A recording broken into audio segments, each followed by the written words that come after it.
Yins guys, thanks for listening to the Bridge to Buctober podcast, where we talk all about them Pittsburgh Pirates and that. Today is October 9th. The 2022 Pittsburgh Pirates season is over.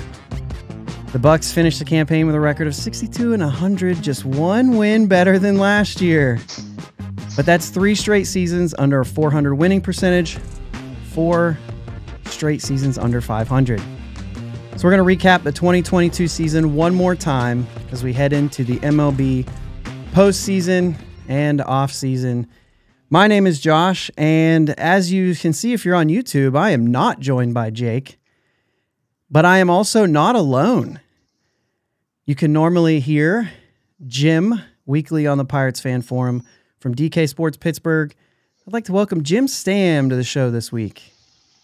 Josh, what's up, buddy? It's, we had you on, I think, boy, it's been a little bit now. So, returning the favor here. But, sorry to disappoint anybody that's looking for you-know-who, but I'm filling in, so. Yeah, well, it's going to be fun. And this is one of those things where there was one other time we had a guest, and Jake was like, I know that you're trying to get a guest to fill in for me, but, man, it seems like I want to be a part of this. We did have Gary on with Jake, so he at least had that. Yeah. But our other two have been in his absence. And I did one of these a couple weeks ago by myself, and it's just different.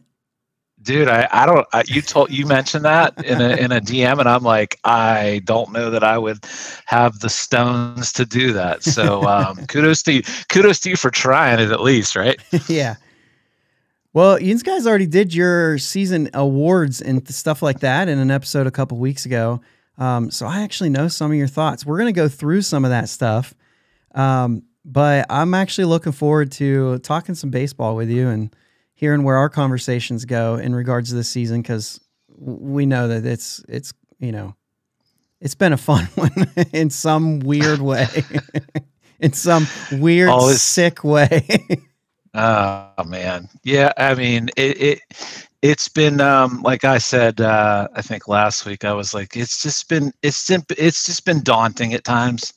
We one step forward, 2 steps back. Sometimes it seems like, but, would have been nice. I just, I know everyone says, hey, 100 losses, it's just a number. I would have liked to have avoided it. They were close. Doesn't mean anything, but big picture, probably not. But it would have just been nice not to see that 1-0-0 on there. Yeah, and it is kind of interesting because we've talked about it several times on here and just said, like, is 100 different than 99? Well, in a nutshell, no. But man, when you went into that last week and you felt like they had a chance in the moment, I think it would have been better. I think so. I mean, like, hey, I went to 2 of the last 3 games in against the Cardinals there right at the end, and actually saw them win both games, so that was nice. And I was looking forward to seeing them play the Cardinals, maybe avoid 100 losses. Hey, get to see Pujols, do his thing. And so, yeah, just a little bit of juice at the end of the year. That's what I was looking for. Yeah. And I think they carry that over. Like, people that say that doesn't matter, I think it does. I think they care, the individuals, the players, they carry that over. I think so. I mean, you got to remember, I mean, there are some guys that have, especially someone like Reynolds, who I'm sure he's just looking for anything right now to just feel better about where things are. And so, yeah, and hey, they closed out the season with 2 of 3. Hey, we saw what the Cardinals just did, which wasn't much. So, I mean, you take it where you can get it. And I think hopefully they can build off it in the off season. Yeah.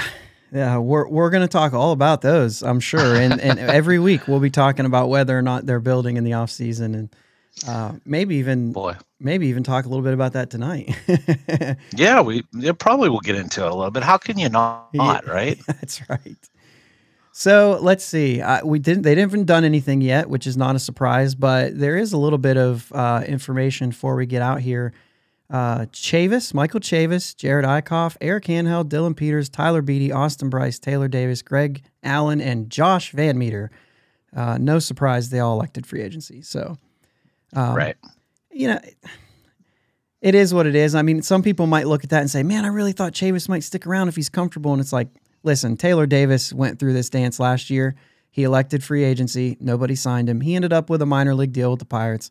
I'm not saying that's going to happen with Chavis, but you're foolish not to do this. And then just see if anybody out there maybe thinks they can get something out of you. So, yeah, I mean, explore your options. If nothing happens, you still have a little bit of a landing spot. And, if I'm Michael Chavis, I probably say, well, I think they just told me what they think about me. As far as plans go, maybe I'm looking for a better situation. So, I like you said, I think that's a no-brainer for these guys to do that. Like Dylan Peters, I think someone might give Dylan Peters a chance. Like I think I would, based on some things. So yeah, but no surprises. I agree with you, Josh. Yep. Let me see. What else do I have here? Draft lottery odds finalized. This is kind of interesting because we're going to go right into how the Pirates did, and 62 and 100, and then the conversation happens. Well, why are we listed as fifth?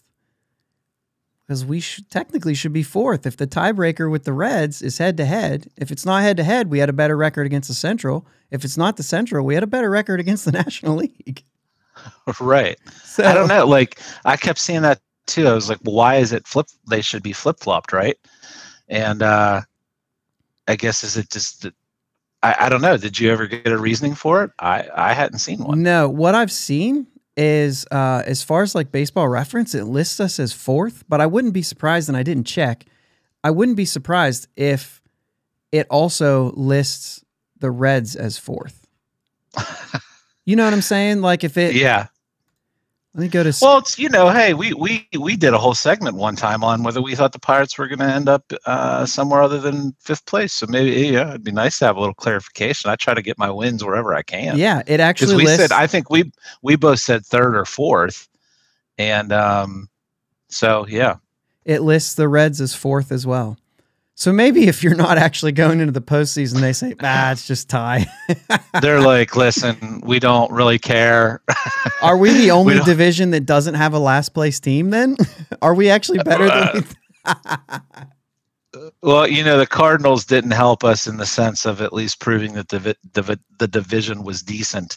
So maybe that wasn't a surprise. Shouldn't have been a big surprise either, except how they kind of collapsed in game one, and that kind of set the tone for them. But yeah. Really interesting because I think the battle of the Centrals is who's the worst division, because ours has 2 100 lost teams. But I was all season saying, but our top is better than the top over there. And then Cleveland went off and Milwaukee fell off. And it was like, maybe not. Cleveland was, man. I mean, they went from. I mean, they really surprised me with how they finished too. Like, I mean, they kept getting better, which I actually thought maybe would be the reverse of that. That they would remember that they're not supposed to be very good, and so that's baseball, man. That is, and that's why you play the games. Yeah. So what do you want to talk about, man? Let's dive into some stuff. Yeah, let's do the season recap here and see. Let's see here. You know what? We're just going to skim over what happened in those 3 games. We all know they're all done. We've basically said what we needed to say. I think that's it. Brian Reynolds played left field in one game, and then he didn't play in the last one. So if you want to say that. And I never heard anything. Yeah, that surprised me a little. I don't know. Maybe he had maybe that was prearranged or whatever. I just thought it was odd. I mean, but those are some of the things we just don't ever find out the reasons for. Maybe he tweaked something out. Yeah. Maybe. And it just isn't worth it at that point. I mean, you already lost 100. Yeah, he's not going for any type of statistical milestone, or Right. like he wasn't sitting on 29 home runs That's and maybe right. wanted 30 or so. So yeah, I mean Cruz played, so that was good. He's the one I get real disappointed when he's not in the lineup. I think when I go to a game, like if there's anybody I think you want to just see more in person, it's him for sure. Yep. So all right, so I'm going to run down some things here, and I'm going to try to get through them quick because I looked up. I did this last year. It's kind of fun, but it looks like I didn't do one of them, so I'll just skip over that one. But okay. yeah, I've already said a little bit because it says maybe tied for last, maybe there's definitive, but either way, the Pirates. This is going to be depressing, maybe a little bit. The Pirates were never in first place this season. And they spent only one day, April 17th, over 500. One day. They got back to 500 a few times after that. One day over 500. Worst month was August, 9-19. Best month, if you don't count October, was May at 12-15. Nothing to hold on to there. Longest winning streak was 4. They did it twice. Longest losing streak was 9. They were shut out 15 times, and they shut their opponent out 6 times. Not good. Here's one to hold on to. Here's a winning record. Are you ready? 9 walk-off wins, 8 walk-off losses. So in walk-off finishes, we were 9-8. Take our wins where we can get them, I suppose. You're going to need to. This gets worse. Oh, no. 21-27 in one-run games. 461 winning percentage against the Central. Man, I dug in. I looked at day versus night, home versus away, this division, that division. I looked at each day of the week. And let me just tell you, the Pirates were 3-21 on Fridays. What an insane... with no explanation that you could. It's not like Sundays where you give guys days off, and it would make sense that that's like the rest day for 3-21. Good Lord Almighty! They didn't even have a day of the week where they had a winning record. Here's one. Well, I guess those are good for fireworks and bobbleheads, I suppose. Yeah, that's the only when you're getting on a Friday. Yeah, I talk a lot about 4 runs. If you score 4 runs or more, you put yourself in good position to win. That's the magic number. And it was proven out. When we scored 4 or more runs, which we did that 73 times, should be higher than that, but the Pirates were 52-21 when we just score at least 4 runs. So, man. I dug in. There was nothing. You did, man. Like, that's great because I haven't heard some of these numbers. Like the NL Central, what the record was. I think you said we were like 461. Yeah, 461 winning percentage. Winning percentage. That's where it starts, Josh. I mean, we got to be able to beat teams in the division. The division is down a little bit. Yeah, it's big. I would have liked to have seen that number a tick higher, obviously, and hopefully that. You give yourself you beat your teams in your division. You give yourself a chance just because of the number of games, right? That you're playing against them. So yeah, and this this really doesn't have carryover because each year everything's different. But the Pirates have typically fared pretty well in interleague play, and this year 4-16. Like this is not good in interleague play either. Oh yeah, they've actually been really good in interleague play. League against the league, like standard wise. Yeah, they got smoked. I was at the Yankees game when they got destroyed. And great environment, but man, it was a little ugly. So yeah, and it could be that of the teams they had to play the Blue Jays, they had to play the Yankees. AL I mean, it was not really good. Yeah, so that had a lot to do with it. Yeah, for sure. 0-7 against Atlanta. That was awesome. 5-1 against the Dodgers. Let's see if there's anything. That's it. 4-3 against the Nationals, which could have actually even been better than that. But Not good. Who else was in there? We played really well against somebody else too. There was the Dodgers and somebody else that was a good team, and we actually beat up on them. I just don't remember who it is, because it was kind of the funny thing. We had we obviously took 5 of 6 against them, and I don't remember. Yeah. What else you got? Yeah, that's it. And I'm looking down through. I don't know. 2-4 against the Padres. 1-6 against the Mets. 8-11 against Milwaukee. Yeah. 9-10. So I mean, just to say, the other two teams that were bad in our division, we were 9-10 against the Cubs, and 12-7 against Cincinnati. So I mean, like, it's close there when you're talking about being a bad division. 8-11 against Milwaukee, that's close. Yeah, so you're just losing a little. Yeah, but then 6-13 against St. Louis, which makes sense. But I'll tell you what, it's really shown me too. Like, is except for maybe that Dodgers outlier, you named all the teams like the Mets, the Braves, the Core. We took our lumps against good baseball teams. Yeah. So that probably shouldn't surprise anybody, but it tells you how far we have to go in some way, shape, or form to really compete with these upper echelon teams. And you really notice it in the playoffs, Josh. I think, like, man, there's just some really good teams and good players out there. 3 teams we did not beat. And we talked about Atlanta 0-7. The other 2 were those AL East teams that you said, just 0-3. You know what I mean? So just the 3-game series against Tampa Bay and Toronto. And all 3 of those teams are in the postseason. So it just goes, just what you're saying there. Thank goodness we weren't in that division. And somehow Baltimore did really well.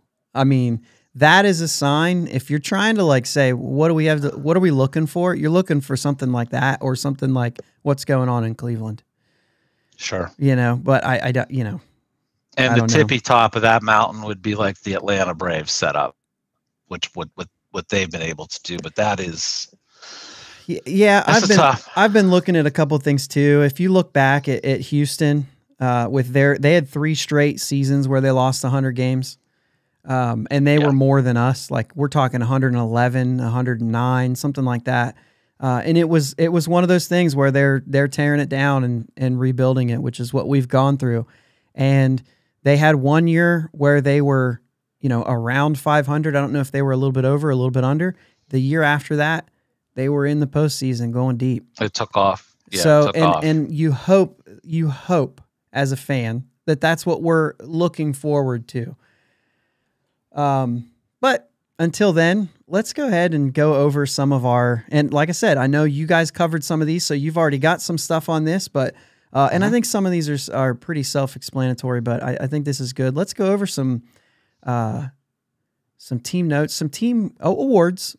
We did this last year too, so we're gonna have some fun with this. So, team MVP is the easiest one. Pretty simple, right? I mean, Brian Reynolds, all he does is hit in bad lineups on bad teams. He struggled with runners in scoring position this year. Really got off to a bad start. But I think once you get past that first month, I mean, dude's a hitter. Yeah. I mean, yeah, and I said the same thing. And I told you before, I got to talk to Jake, and I do have his picks. He picked Brian Reynolds as well. Last year, runners in scoring position, 297. In 2020, his bad year, he had 220. And it would have been around 50 in a full season RBIs. He had 62 this year. He had 19 RBIs. In 19, his first season, he had 317. So he's capable. He just had another. Yeah, it's not a narrative. I don't know that there's a narrative there. Some people like to try to go with that, I think. And too, Josh, season to season, those things can fluctuate. Absolutely. All right, so how about best pitcher? I was so mad at Jake when I talked to him about this because I was just giving him the floor because I was like, I got my notes, but I need to hear from you. And he kept saying the same guy. We got David Bednar here. I just had a hard time arguing with anything else for, best pitcher. 261 ERA. That's a 156 ERA plus. 12 strikeouts per 9. And it felt like coming into the season, I knew he was good. I don't think I really realized he was going to be like that guy. I think he became that guy.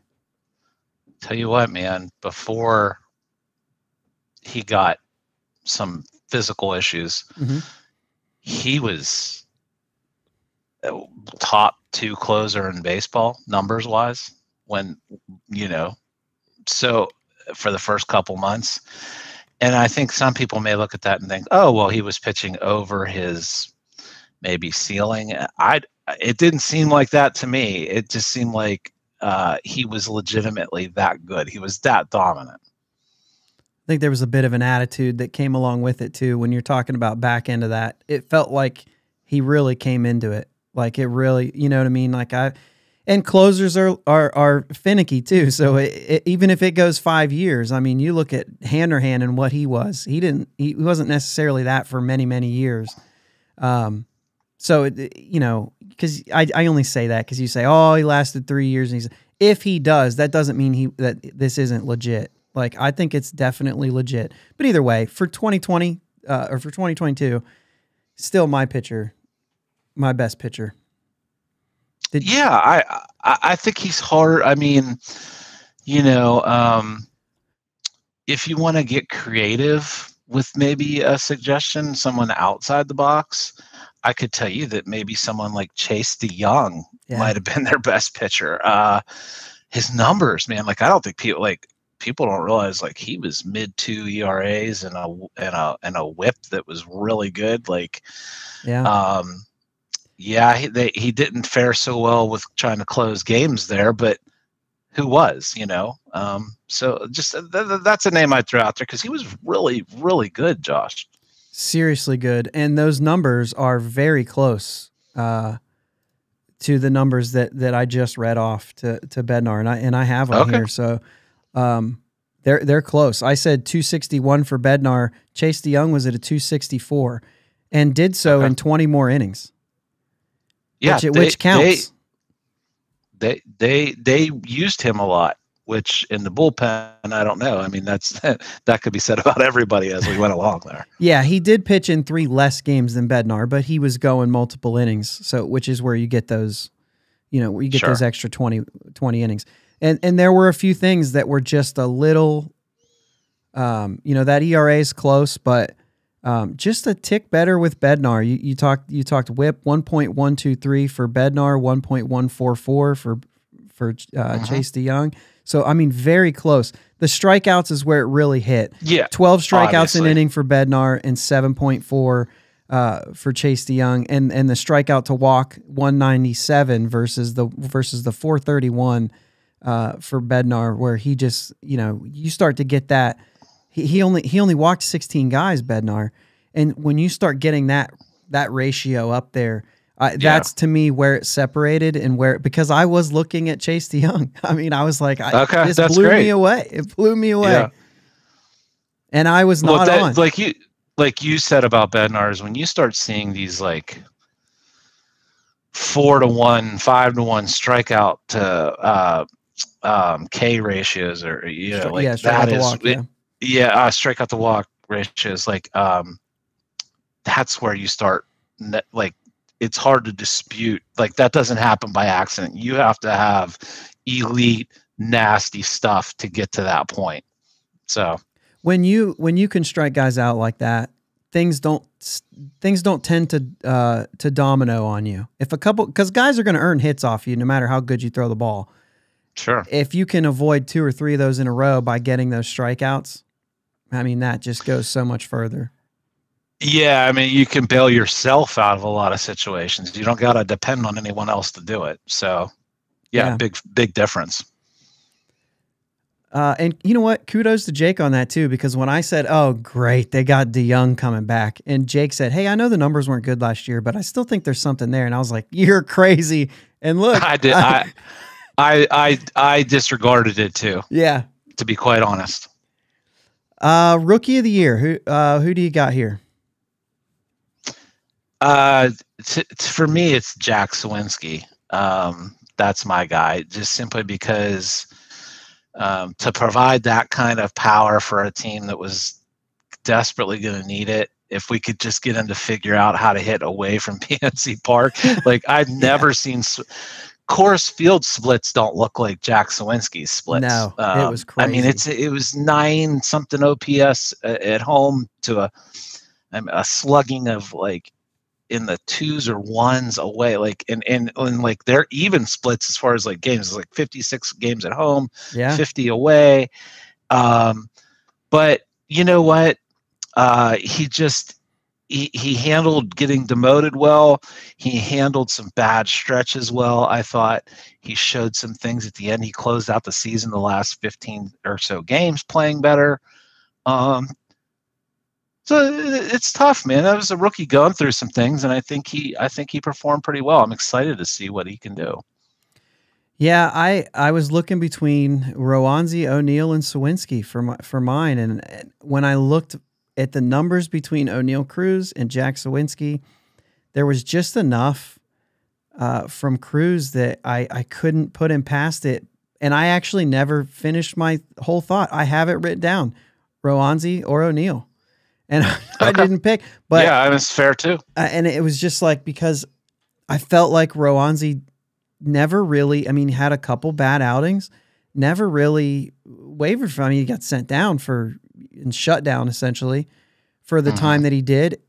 And I wonder if maybe that would have hurt him or helped him either way, but I don't know. I guess I have to say one, I'll say O'Neill. Jake also said O'Neill, and he really wasn't, as much as he's a pitcher guy, he wasn't even really saying, like, he brought up Roansy, but he was really thinking Sawinski as well.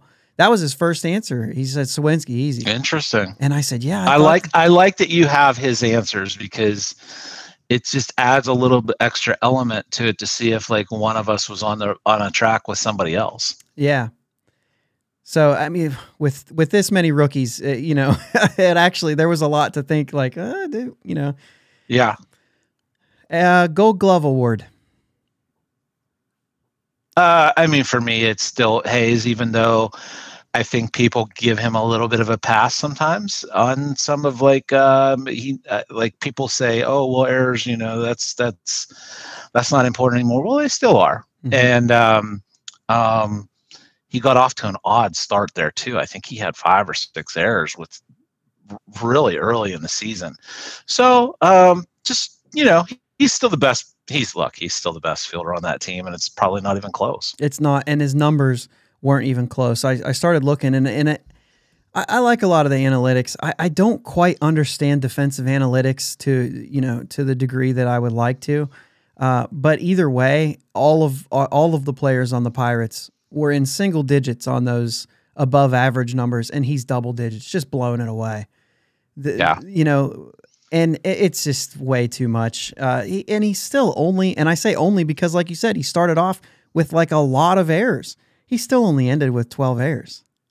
Right. And you think about like, really, even if you look at the analytics and the different numbers that they have on Rodolfo Castro, they're not bad. They're actually good. And he had 11 errors in way less games. Right. So, and like you said too, like some of those are a little funny to interpret. Yeah. But you can compare him against his peers and see, especially with Hayes, and see, okay, well, maybe I don't fully understand what I'm looking at, but I see Hayes as being clearly better. I mean, we talked defensive runs saved. Mm-hmm. Dude's special at third. Yeah, and I tend to look a lot at Baseball Reference and not as much as I'd like to at Fangraphs. But I am all over Baseball Reference, and theirs are defensive runs saved above average, is how I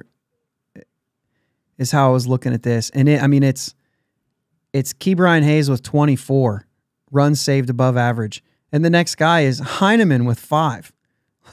like 5 outs above average, runs above average. Like, it's not even close. Yeah, it's crazy. It's far and wide, Key Brian Hayes. And I wonder if he continues to do this, if he'll start to get the Nolan Arenado treatment. If you were watching the game the other night, he absolutely whiffed on a double play ball that would have ended an inning, and they gave the guy a hit. I saw it. It didn't touch his glove, and it's like, dude, that's a double play. Sure. Yep. I think he will eventually get that kind of treatment there, especially once Arenado is done being Nolan Arenado. But that'll be interesting to see this year whether how that works out with the Gold Glove. Too, right? Yeah. Oh yeah. It will be because we may see that still in effect. Yeah. That Hayes doesn't get it.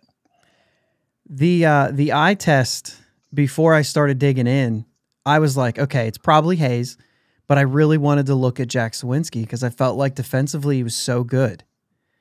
And outfielders is just a lot harder. Those numbers aren't close. And so there was really nothing to back it up in that way. But I'll go ahead and bring that up because our next category here is most pleasant surprise. And Jack Sawinski is mine because I didn't see this coming. Like when we were talking off season, Sawinski was a guy I was saying, okay, I'm willing to put this guy into the Rule 5. I know the Rule 5 didn't happen, but I was okay leaving him unprotected. 19 home runs in 104 games. And let's see, I didn't even have this guy on my list of guys to make his debut this year, and he hit 19 home runs. Yeah. And we've already talked about his home road splits. But good fielder though. I'm glad you brought that up because he always seems to make the right reads. He's got a good arm. He plays the balls off the wall well. He's a really solid outfielder. And got him for Adam Frazier, who had the big hit yesterday for the Mariners. Yeah. And I started looking. Good for him, by the way. Dude, I love Adam Frazier still, and I still root for a lot of the guys that leave. Like most of them, I have a hard time rooting for Garrett Cole, but you know what I mean. Like some of these guys, you know what I mean. Adam Frazier was one of those guys that I always liked. I love the fact that he jumps on the first pitch and doesn't stand up there forever, and that's exactly what he did. But then I looked at the numbers and I was like, oh, Jack Sawinski way outplayed him this year. I guess I'm not like. Did he really? Okay, I knew Adam Frazier did not have a good year. Yeah, and actually, I put this up yesterday because I saw some chatter about it because I said something and then noticed a couple people saying like, yeah, people like to hate on these guys once they leave, but I said, that he had a huge. We love that he jumps on the first pitch. I love that. But then I just put out there, if you're curious, Frazier had an 80 OPS plus this year. Sawinski 98. Frazier hit 3 home runs. Jack hit 19. 22 doubles for Frazier, 11 for Jack. Okay, played a lot more games, 50 more games. And Adam Frazier only got walked 5 more times. Wow. And this is Baseball Reference WAR. It's a little bit different for Fangraphs. But Adam Frazier, a 0.7 WAR this year, and Jack Sawinski was a 1.3. And then, of course, I had to put in the tweet, Bob's favorite stat. Frazier made $8 million this year, and Jack Sawinski made league minimum. Yeah, I think that's the one that Mr. Nutting likes to hear. But Jake also said Jack Sawinski. Did you have anybody different there? I did. I'll tell you who it is. I had Rodolfo Castro. I like that. As for this. Just because the guy I saw this time around, I think before I only saw him as maybe like a utility type guy with some decent pop or whatever. Mm-hmm. The guy I just saw for the last half of the season when he finally got up and started playing again, that was a guy that like all of a sudden is he a 20, 25 home run, middle of the infield second baseman. I mean, like he was flashing some serious chops as a hitter, never looks overmatched. Like So to me, like it just I have him in a totally different category than I did not long ago, and it changes things immensely for the Pirates if that's true. I agree. So I think that the way that he played absolutely changed the way that they even thought about Michael Chavis. Just because I'm sure it had a domino effect on a lot of things. Because I don't think that Chavis long term you're thinking first base, right? I mean, he's typically going to play second base or third, and with some first in there as well. And I just thought they don't have room at second base for him anymore. He's a lot less versatile now for the Pirates because there's just no room at second base for him when you're looking at the list of guys that they have. I would take Castro, I would take Marcano even, I would take Bay. And there's more coming. I would take Castillo. I would take Newman. He's still on the team right now. I would take Newman. All those guys over Chavis. And so he's so far down on the depth chart at second base that it's just too hard. Not to mention, he also plays third, which doesn't help Chavis out either. No, that's what I'm saying. So that's for me. Like Castro was the one that really caught my attention. I thought, oh my goodness, is this guy? And we have to get lucky on some of these guys to be better than I think we thought they would be, and maybe Castro's one of them. Yeah. So. Yeah, that's good. On the opposite end of the spectrum, most disappointing player. You or your brother. Let's see which way you're going there. I'll do Jake's first because I'll do mine because it's a little less interesting, and I do have a couple notes here because if anybody's been listening throughout the year, I did think Cole Tucker was going to be better, and you would think I would say him, but I'm really not like that surprised that he didn't pan out. And I knew who Yoshi was going to be, so I'm not disappointed at all. I knew exactly who he was and who he was going to be. For me, I'm going to go with Zach Thompson. And I thought about Miguel Yajure because I thought he might make a turn for the better. But for me, it's Zach Thompson because the body of work and just underwhelming altogether. You saw flashes here and you saw, if he just does that, he could be. And then it just seemed to not stick. And for the numbers that he put up, and I know that like his minor league career doesn't show it, I just had a little more. I was a little more. I don't think that he would be electric or exciting, but he was just really bad altogether. He had that little stretch in there of starts where he looked pretty decent, was pitching well. And that gave people hope, I think. And then the bottom kind of fell out. So big guy, you would like to think he could be a little bit more of a power pitcher. He's just not, like you said. He's ultimately kind of forgettable when he starts games. You're hoping to get 5 innings out of him, and maybe if he gives up 3 runs, you'd take it. Yeah. Yeah. Sad to say. To me, it was disappointing because I just don't see how that's anything looking forward either. Yeah, I just don't have anything to hold on to, and obviously catching was a big deal, and that's the first guy we got in the Stallings trade, right? And that's what made it. That to me, those types of things is what made it disappointing. Jake had Roberto Perez. That was it, and I was like, man, I didn't even think of going there, and he said. He barely played, and to me that was disappointing. And for the same one of those same reasons is what happened to our catcher position all year. It started there. And it's interesting because I think of disappointing as in performance related. He thought of it as, oh, that's a different way to look at it. So I thought that was interesting. Yeah, that's legitimate. I mean, really affected things. I mean, Roberto Perez, defensively, he's a really good catcher. Yeah. But I mean, hey, you blow out your hamstring, you barely play. But that's an interesting. I didn't look at it that way. I didn't either, I was much more in my two kind of guys were obviously Yoshi, because not only was it bad, it was awful. I'm talking, he looked like a 160-pound slap hitter that hit 100, that hit 160. It was so bad. To me, it was Hayes, but I've backed off that a little bit simply because of him. If he truly was, dealing with the hip and the back and those types of things, I don't want to go too hard on him. But I think he hit somewhere in the 240s. That's too low for Brian Hayes, and the average isn't everything anymore. But I'll still say Brian Hayes. You sign that contract, something comes along with that. Yeah. So I'll still go Brian Hayes. Okay. How many more we have here? We've got. Let's go ahead and take just a short break, and we have more of these, but this is good. This is really good. I like this. So let's take a quick break, and we'll be right back.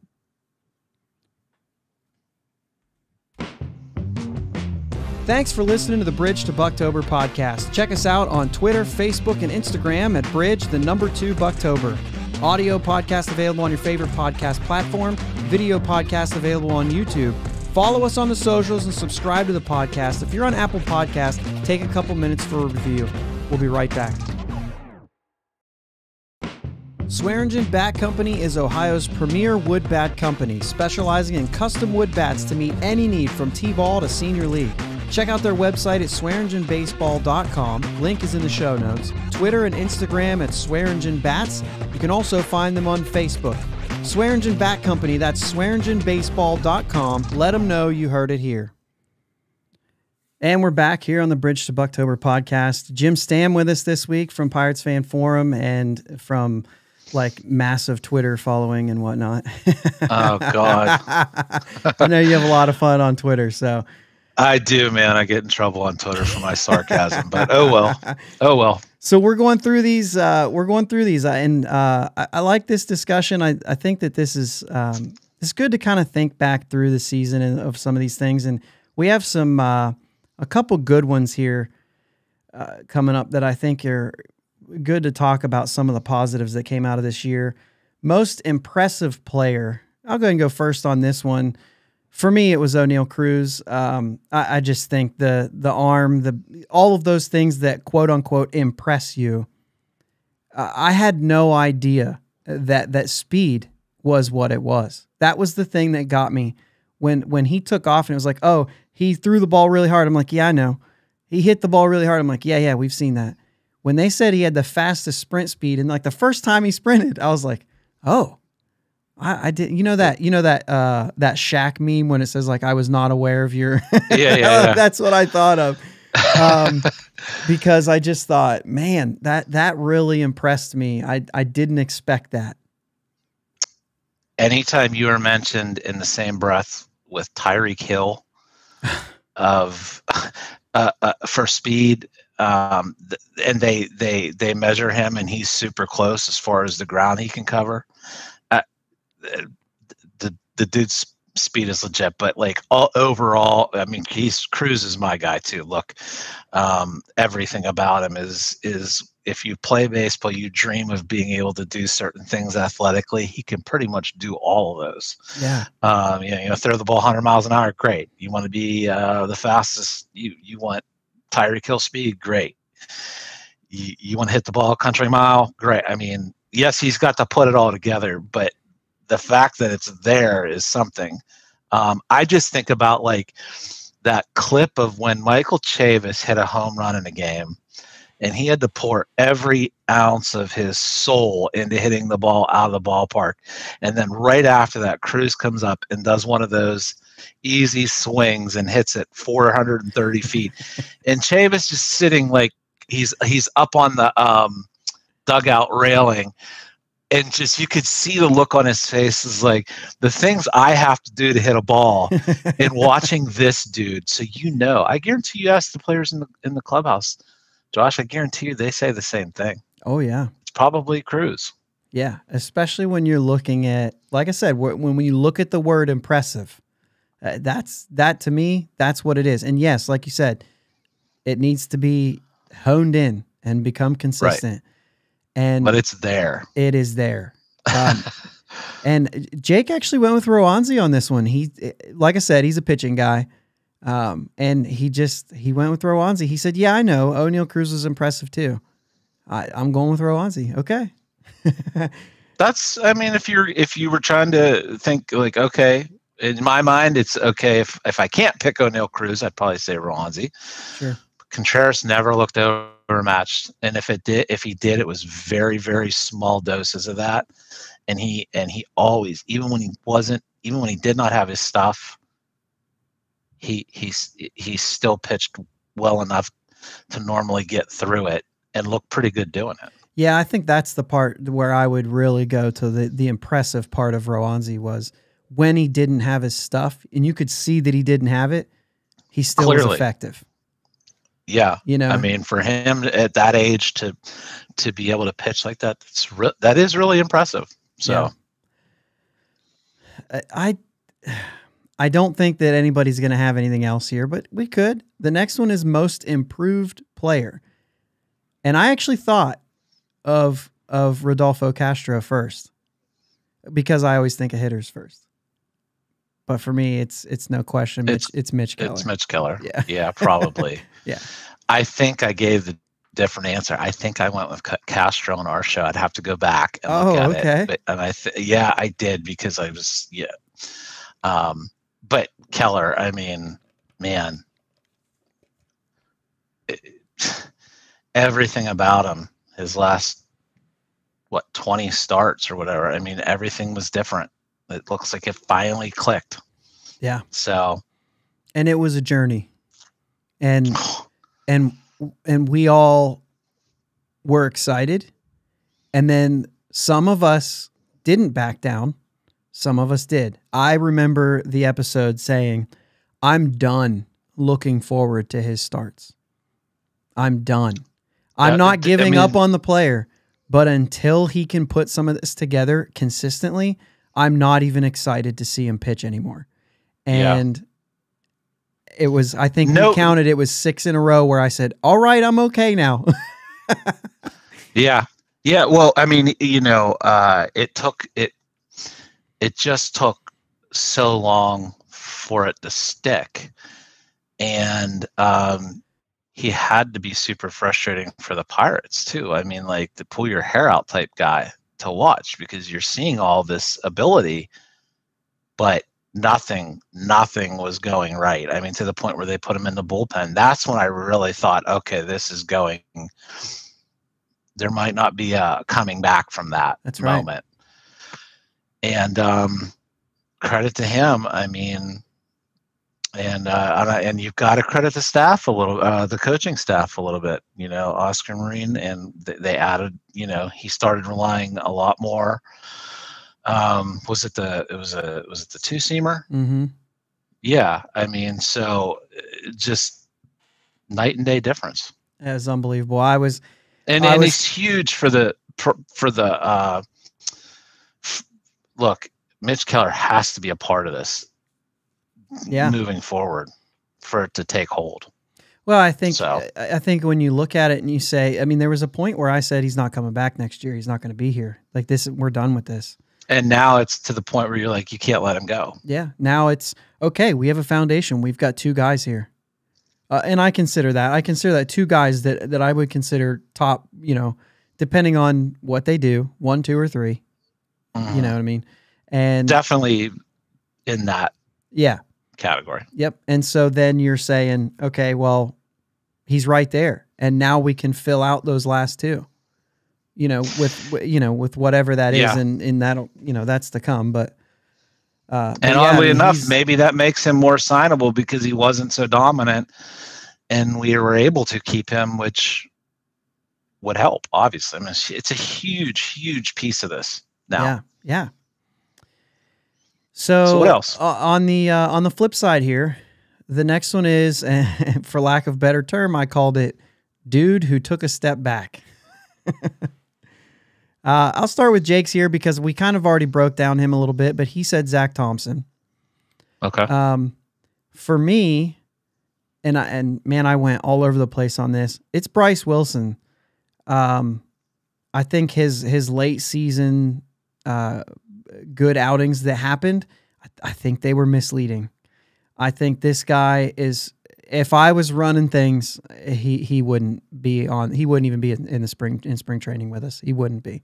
I would go Zach Thompson before Bryce Wilson. His good outings were against Cincinnati. Let me see. I have this here. Cincinnati and Chicago. He had good outings. Okay, so it was Baltimore, Cincinnati, Chicago, Cincinnati. In August and September, those were his good outings. Yeah. His bad outings, Milwaukee, San Francisco, Philadelphia, Milwaukee, Mets, and Cardinals in that same time frame. And I'm like, okay, so basically you put him against it. I mean, Baltimore's good. So that's the outlier in those games that were good. The rest everything else was you put him against a lineup that's capable, and capable's unfair to Cincinnati and Chicago. I mean, they're still major leaguers, but you put, you know what I mean? But you know, right. You know what I mean? And he just, it's him for me.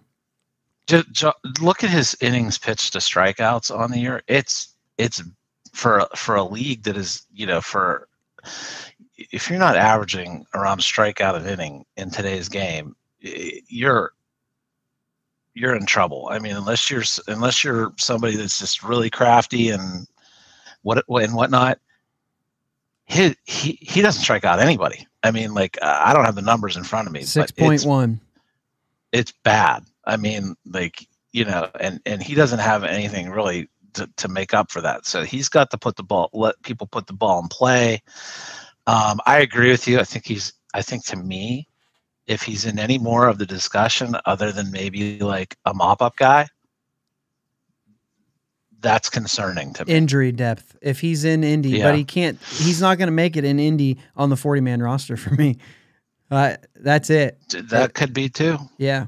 If that happens, I'd be fine with it. I'll piggyback off that for a second, because only JT Brubaker in our rotation, if you look at Keller, Brubaker, Thompson, Wilson, Quintana, and Contreras this year, only JT Brubaker had over 9 when it's strikeouts per 9. He was 9.2. But you look at the others, and we know the struggles. Mitch Keller's numbers are skewed because they were so heavy early. But if you look at Zach Thompson, he had 6.7, and Bryce Wilson 6.1 strikeouts per 9. Yeah, it's just the way the game is played now. But you pair that with 10.2 and 10.3 hits per 9. And that goes back to what I was saying is, you look at Quintana, he was only 7.8, but only 8.7 hits per 9. Roanzi, 8.1 strikeouts per 9, but only 7.8 hits per 9. That's where it changes, is when you can give up less hits, you can get yourself out of those jams. When you're giving up 10 hits in 9 innings, and your strikeouts are still that low, like, you better have 10 strikeouts per 9 innings if you're going to have, you know. It's a horrific combination if that's what you're doing. So, real quick, mine was still Hayes. I was disappointed. I thought he took a step back offensively, especially as the season went on. Yep.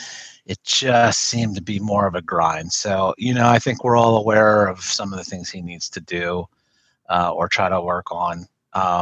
But felt like it was a real grind at times for him. Yeah. All right. It's time for, we actually have we have 4 interesting ones here that maybe aren't specific to players unless we decide they are. Basically, we can get creative with it. But let's start with Derek Shelton's grade for the season. I'll take it. C-. Okay.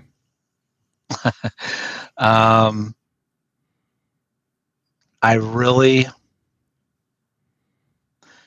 hesitate with him to pile on too much, just because I think, you know, I mean, managers tend to look a lot better when they have better players, and they don't have enough of those.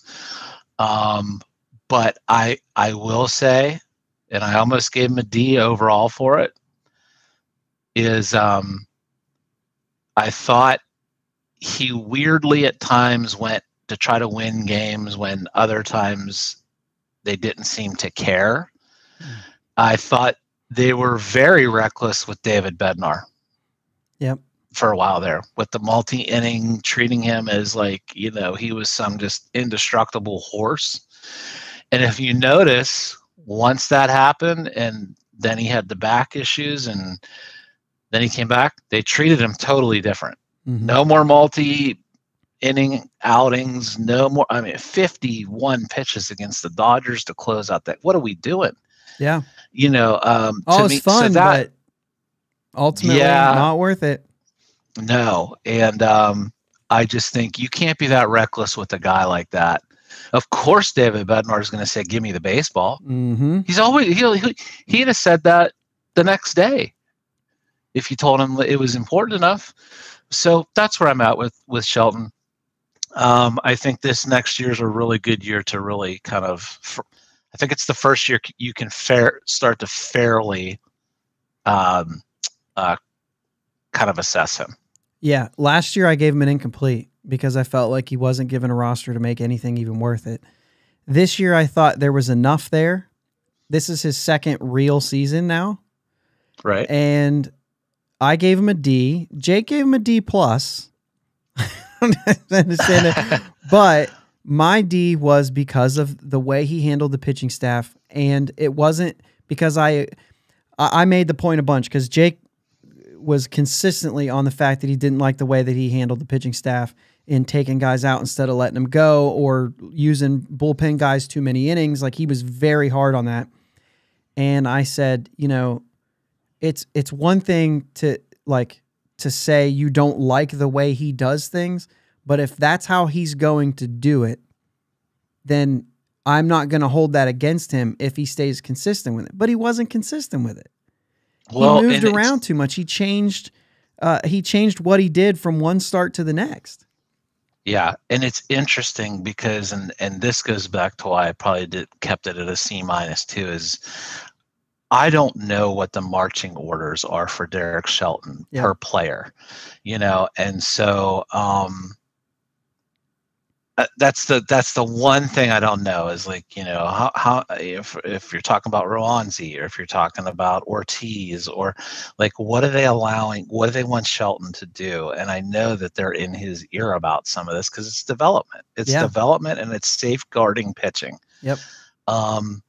But then some weird things happen. They let Roanzi pitch 90 innings in his last, or 90 pitches in his last outing. Yes. When everyone thought he was going to throw 60 or 70. Yeah, the talk was 60. What happened there? Do you not care about him now, or? That is strange, right? So there's some strange things. I hope if they are in his ear, I hope they get out of his ear.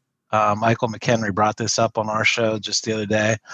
Let's start letting ball players play. Let's find out. These guys need to find out about themselves. The Pirates need to find out about these guys. And hey, let's not be as afraid to let guys throw more than 5 innings. Or if they get in a little bit of trouble, let's see what they've got.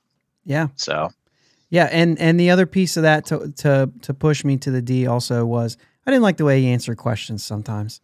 I am all about you telling me that that's something you're going to handle behind closed doors. If you tell me that, technically that's none of my business. I don't need to know what's going on in that clubhouse. I sure want to know, but I don't need to know. When the cell phone came out of Castro's pocket, that was a big thing. He was weird about it. When Key Brian Hayes was eating sunflower seeds, those are the two things that happened this year, right? That was like, well, what's he doing? Is this just a reckless clubhouse? And it was like, well, hold on, like they're going to handle this. And however they decide to handle it is really up to them. But I just thought the way that he addressed it was just odd. Oh, it's no problem. Well, wait a minute. There's been some, it's a good point you bring up. And there's a couple other instances he talked about. He's secure in his job. Yeah. He's not worried about that. That was a big one. Just don't say that. Yeah. Like the other day, talking about 100 losses, and he's like, it has no bearing. Yeah. There's an aloofness, or at least a tone deafness to some of that like I would hope you would be aware of, even if you think it, or even if it's true. Sometimes you can't say those things. So that's fair. On top of the other things, He needs to be past those kinds of things, in my opinion. Yeah. Those gaffes. And I think if he just explains, take the time to say what you mean. Don't just blow it off. And that was kind of one of those things. If you think that 100 and it has no bearing, why? Because it does to fans. And he could say, you know what, I understand where the fans are, and just say something like that. I don't care if it's fluff. Say it. Right. We want to hear the fluff sometimes. And why not? Right. Or say, if I was a player and I heard a coach say that about my 100 loss or my job, that would bother me. I would say, well, I thought we're all here. Like, we all have to perform, right? I mean, he's not concerned. I thought we all should be. Why can't Shelton just say, hey, look, we're all day to day at this type of thing, man. We have to prove that, we're here to compete and perform. So tone deaf. Yeah, 100%. All right. So now Ben Sherrington, where are we at here? And I will tell you that last year, as much as I gave Derek Shelton an incomplete, there was a lot of things moved last year where I gave Ben Sherrington an A. And it's quite different if you want me to share first. Yeah. It's a D. For it. And that's a big difference. It's a huge difference. And the reason is because this is a 2022 grade. So when you look at okay, what were his moves? Well, he flipped Vogie for Holderman. He flipped Q for Nunez and Oviedo, which actually looks like it's a pretty good deal for both teams. But there was no difference-making transactions this year. There was nothing that was that was really a huge thing. I thought the draft last year was way more exciting, the guys that they got in the draft than it was this year. And, the way that they did with Henry Davis and ended up with 3 first-rounders and things like that. I thought last year that kind of stuff was a lot better. Now, that doesn't mean it'll play out that way. I understand that. But just looking at this year, where we are now, I thought they held on to Van Meter and Yoshi too long. Sure. The ads, the waiver claims, and I know Van Meter was technically a trade, but he falls under that category for me. Yeah, I truthfully, until you said that, I forgot that wasn't just it probably was one of those they put a claim on him in time that gave them time to make a trade before it was a full on waiver claim, something like that. But I still think it's very possible that the rebuild is still on track. But I think the lack of communication or the poor communication is annoying. And just like I said, I know we don't need to know everything, but I think there's just has to be enough to say, can you just give these fans a ballpark? It's 3 straight now. I mean, I know 2020 wasn't actually 100, but the winning percentage says it was over 100. Okay. Oh, it would have been maybe the worst out of all of them. So yeah, it definitely would have been. And that's 3 straight 100 lost years. I'm sorry, you got to give the fans something because they are not going to do anything. Like I said, even if it's still on track, I thought just exclusively for 2022, I just thought that's what was bad about it. And the fact that you held back Cruz and, just some of those different things. I just, those were the things that I wasn't pleased with. And so even though I'm not totally given up on what's going on there right now, because like I said, it still looks a lot like Houston. Not that they'll spend the kind of money Houston is right now, but you know what I'm saying? Right. That's the biggest factor as far as the rebuild of it goes. And I thought last offseason they had an opportunity to get a corner outfielder or a first baseman, which here we are saying the same exact thing this year, which tells me, well, then I can't give him anything better than that. Jake gave him a C, and okay. I don't have much else to. I just think that's where he was on it. So, I'm at a C as well, and probably I hate to wimp out here, but I want to see this off season that. To me, we're at such a critical juncture right now that I'm still counting this off season as kind of part of this season, okay, at least from a calendar year. And I just want to see, I want to see what transpires, because I don't think they're going to do enough, and then I really want to hammer away. But I'm willing to wait and see as well. Prove it to me. Prove the criticism I'm about to give you, or disprove it. So, yeah. Okay. These ones are different. Most important storyline of 2022. And I'll do mine first because we already said, I think, everything we need to say about this one, but it was Mitch Keller. I think that's the most important storyline. I think just following his season and the up and down and all that stuff was important for the team. Okay. Mine is Cruz and Contreras, I think, are who we thought they were or hope to be. And you're going to need some elite type impact players if you want to get where you want this thing to go. They're going to have to come internally. And that, to me, is the storyline, that maybe those two are those guys, because you're going to have them. Yeah. Jake also went with Cruz, O'Neal Cruz. So, yeah. I mean, you just, you look at these playoff teams and aside, you just have to have, the dudes that can put it on their backs, and they represent that to me. All right, here's a fun one for you, and I know I've heard some of your personal awards that you give out on Twitter, and so how about your most tired take during the 2022 season? Most tired take. All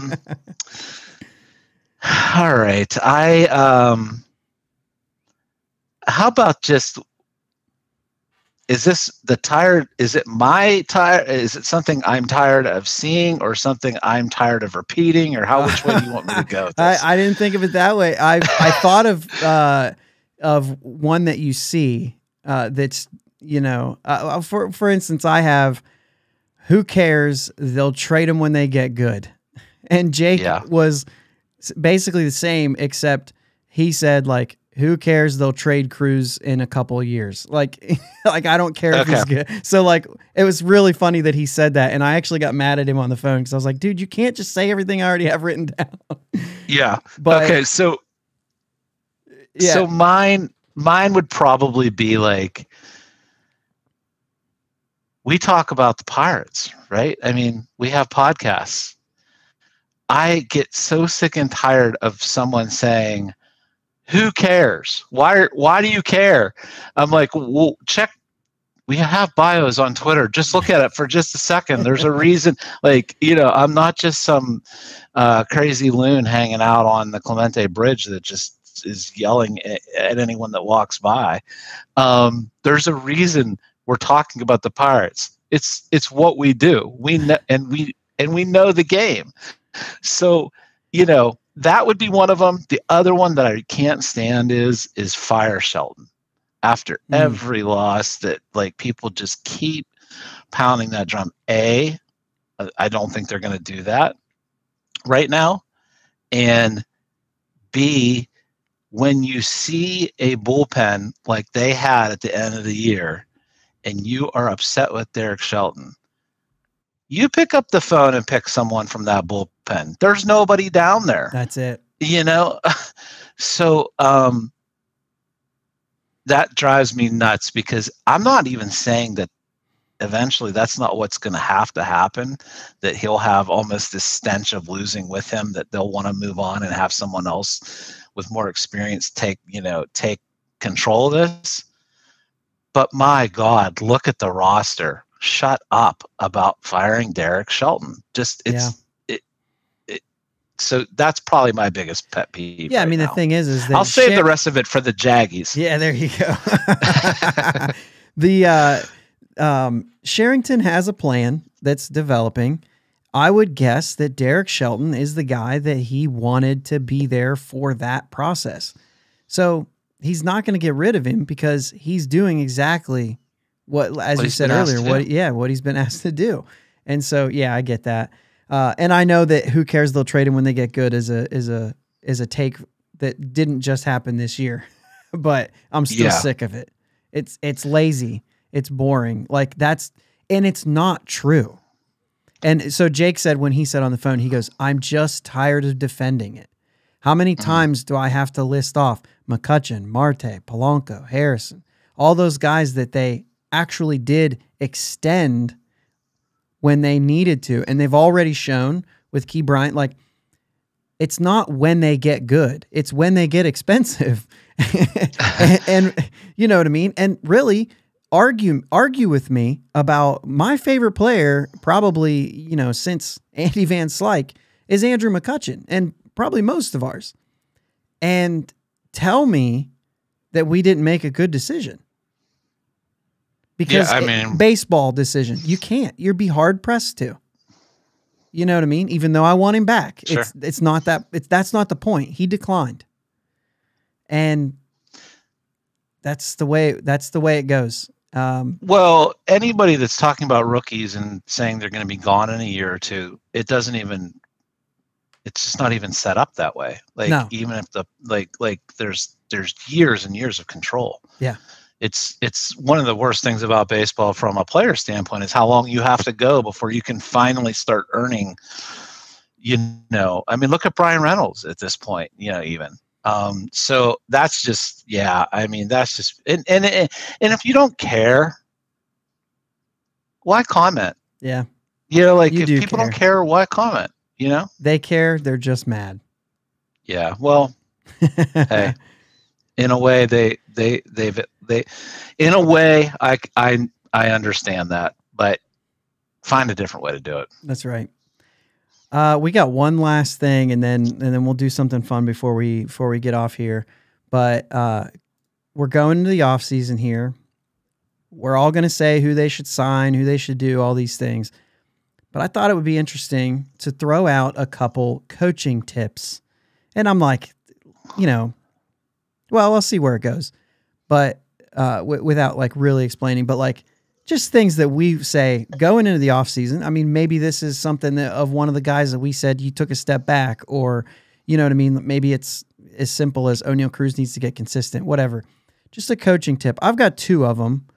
And I'll go ahead and start because we've actually talked about this, and I held back from saying this because I was saving it for this. Ke'Bryan Hayes. And the tip is work on pulling the ball. And the interesting thing about this is I looked at the numbers. At bats that finished with him going up the middle. Let me look through my note here. It's over 200. 226 at bats that ended with him going up the middle. And we know that's where he spends most of his time. 99 at bats going opposite field. So that's a huge difference, as it usually is. How about 50 at-bats finished him going towards left? You can cut that in half for a right-handed hitter not to pull the ball. And here's the striking thing that's really going to get you. His batting average when he pulls the ball was 380. 0 home runs, though. So kind of where I'm at is if you've got to be able to do damage pulling the ball. I mean, he only had, 7 home runs? 5 of them to center, 2 of them opposite field, something like that, 7 or 8. Either way, I think 7 maybe. Yeah, 7. And like I said, 5 up the middle to center, 2 of them to right field, 0 to the pull side. And I think it's more of an approach thing. Like, get there, get comfortable with it, because you can do it. You just need to do it more. It's really interesting, and I'm glad you did look at kind of that breakdown. But that's, again, you're talking a premium position too, where he has to not be pulling the ball and not getting any power out of that. It's so funny too, because for a guy that is so good at taking the ball the other way, that is typically the hard thing about hitting. Guys go their whole careers and never figure out kind of how to hit the ball the other way with authority, or they don't want to. He's the exact opposite. Yeah. It's the curious thing, Josh. It really is. And just to say, 273 when he goes opposite field and 332 up the middle. So, I think we all know, like, yeah, he goes up the middle a lot. He goes opposite field is always going to be, in my opinion, is especially for a right-hander specifically, will always be a little bit less of an average because especially with Key Bryan, we've seen this a bunch. A lot of times it's an unselfish at bat where you're moving a runner and you're getting out. Mm-hmm. But it's Right. more important to move that runner. And if it gets through, great. If it doesn't, that's okay. It was productive, kind of a thing. You know what I mean? Sure. And so I do, I see that, but like 380 to the pull side, I just need to see more of it. It's not going to stay at 380, obviously. No. He needs to be using more of the whole field. That's it. So, mine kind of works off that a little bit and I look at it more like big picture. I think they need to get back to focusing more for this team, for this organization. You got to find other ways to beat teams or make up ground that you're not going to make up other ways. Situational hitting, I think they need to really, really, focus in on that. Doing all the little things in at bats and defensively in the infield, they got to get back to being one of the better teams. As far as not beating themselves with errors. And so I could get into things like I'd like to see them try out Cal Mitchell at first, whatever. But I don't know. I don't know what's going on this offseason at first base. Maybe they don't even have to do that. But the things I think you can control, get back to being able to. You're going to have some speed in this lineup too. You're going to have guys like Bay and hopefully and Cruz and Hayes even had 20 steals. That's right. Yep.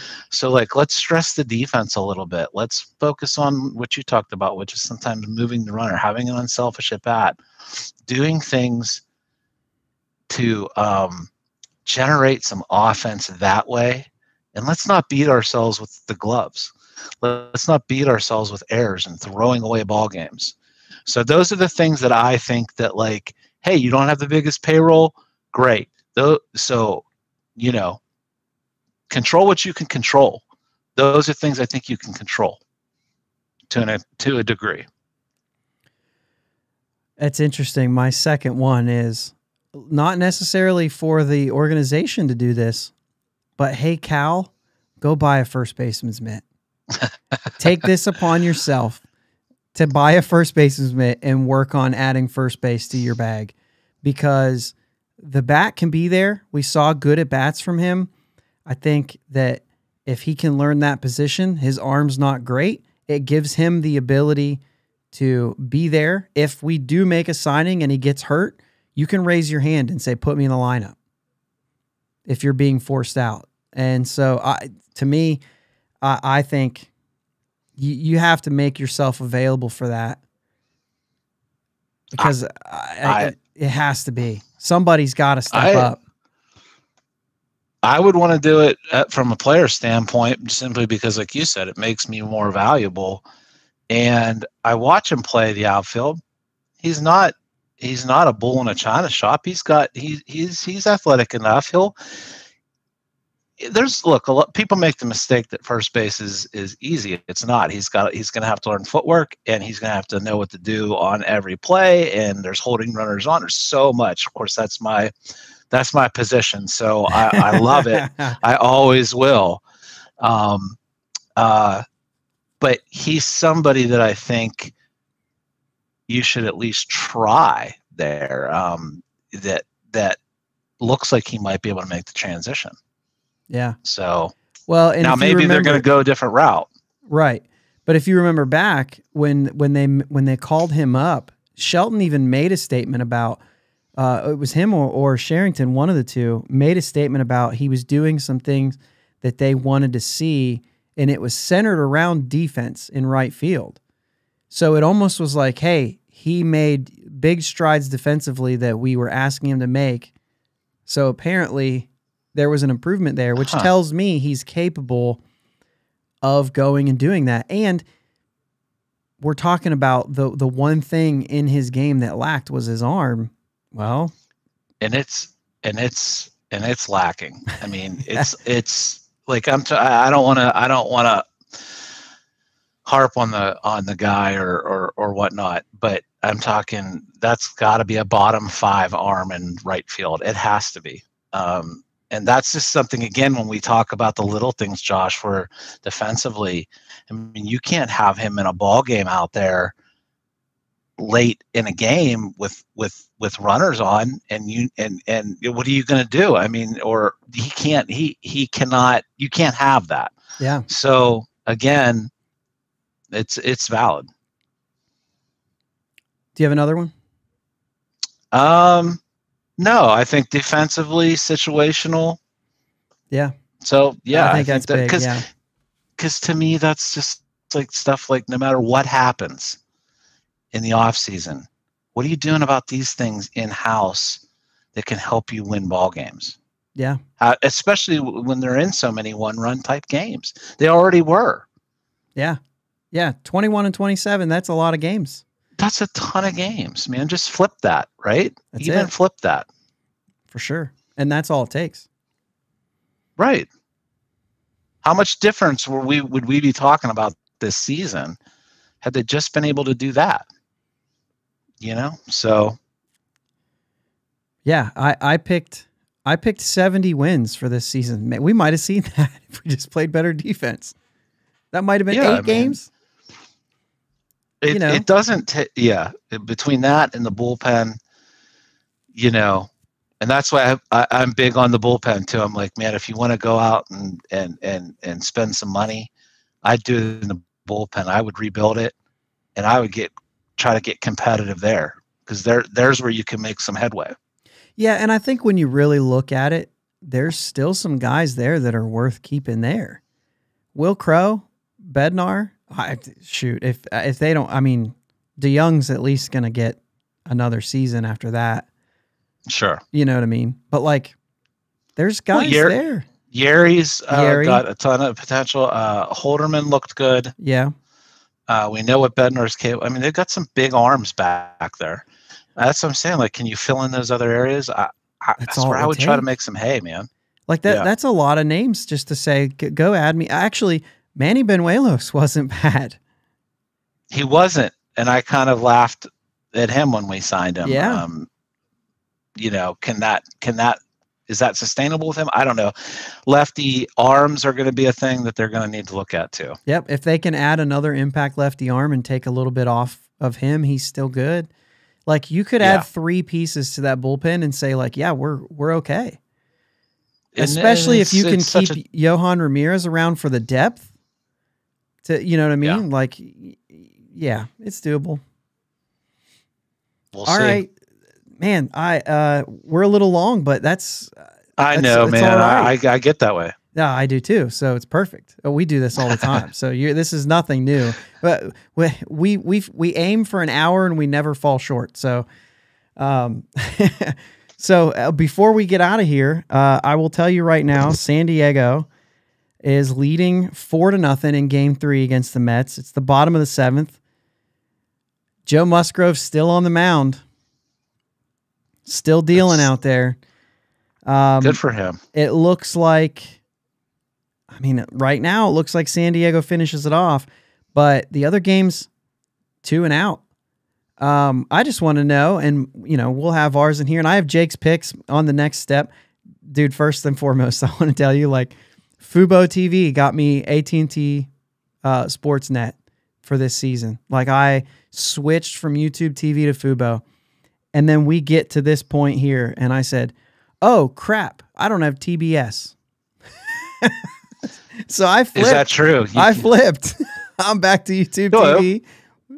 So you can just do month to month, whatever you want. Whatever you want. You just pause them. And what was funny is I said, I had this discussion with my wife, Katie, and I said, hey, I have to flip. We have to get TBS back. And she's like, okay. And then I got a text that said, oh, wait, that means we lose Magnolia.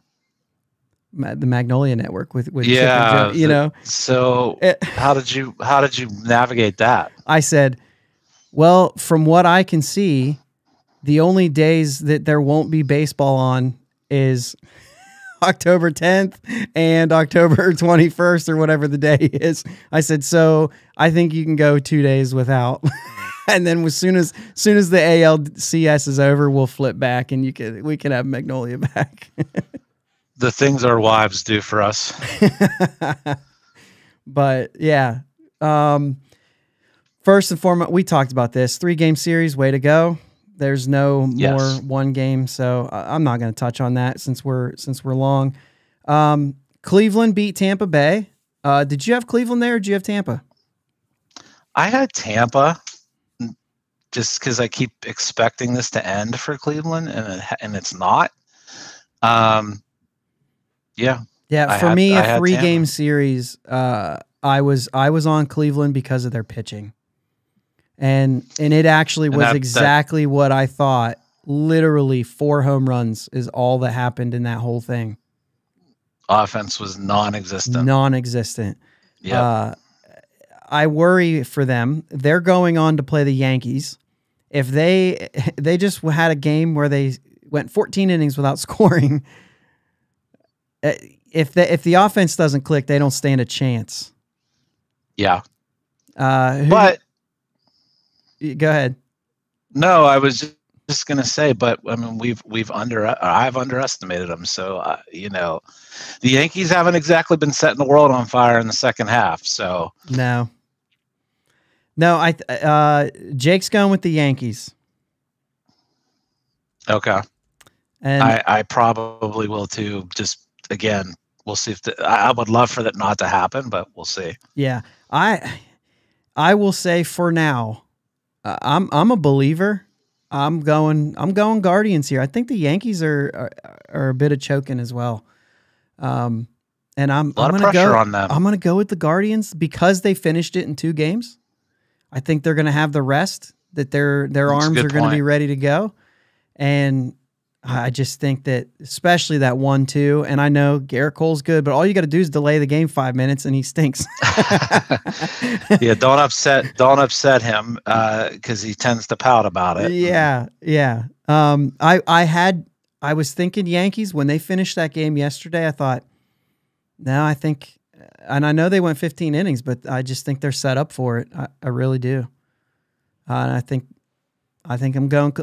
Not to mention, I currently live in Central Ohio, where there's a lot of Cleveland and Cincinnati fans.